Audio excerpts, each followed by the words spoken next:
Hey, good day to you. This is Todd. I am a regular dude walking in the Word.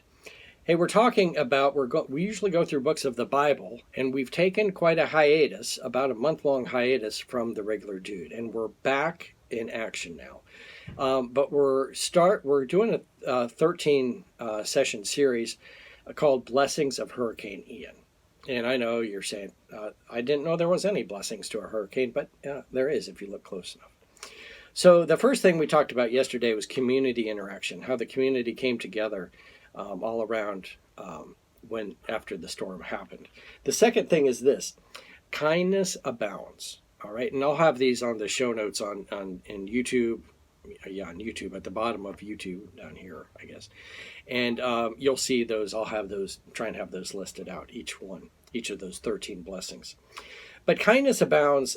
You probably lost, if you were involved with the hurricane, you probably lost count of the acts of kindness that were shown towards you on those first few days of the hurricane. People were providing water, and food was being provided for, helping you, get rid of trees and so forth, so you could get your car out, and helping you get your car out, and helping you clear away the front door so you could get out of the house, all kinds of stuff like that. Acts of kindness, and it was coming from your neighbors and those around you, really, okay, and people from the church and stuff, helping out with those things. So those acts of kindness weren't happening just in the normal day-to-day lives, but sure, after the hurricane, those things sure did happen, okay? Even to the point, I went the day of, or the day after the hurricane, I went to my in-laws' place and was helping them. I was cutting a tree down that had come in their driveway, and part of it was cut down already. The neighbors had taken some out of the way, and then I finished cutting it up and taking it, to the edge of the road there. But when I was there, I was like, "You guys okay with everything?" And they go, "Well, what? Yeah, our neighbors brought water over for us and food and some fried chicken." And I looked at them like, "Wait, you got Popeyes fried chicken?" And they were like, yeah, we got Popeyes fried chicken. The neighbor went and got it for us.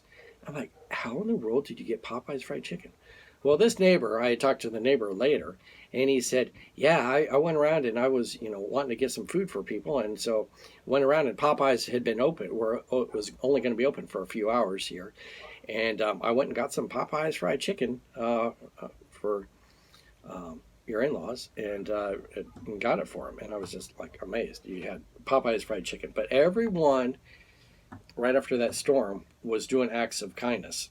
Kindness was abounding at that time, which is not normal during the rest of the days of the year. But after the storm, there was a lot of acts of kindness happening. And hopefully it's still continuing on a month later, as we're, recovering from the storm and stuff. There's still acts of kindness happening with that.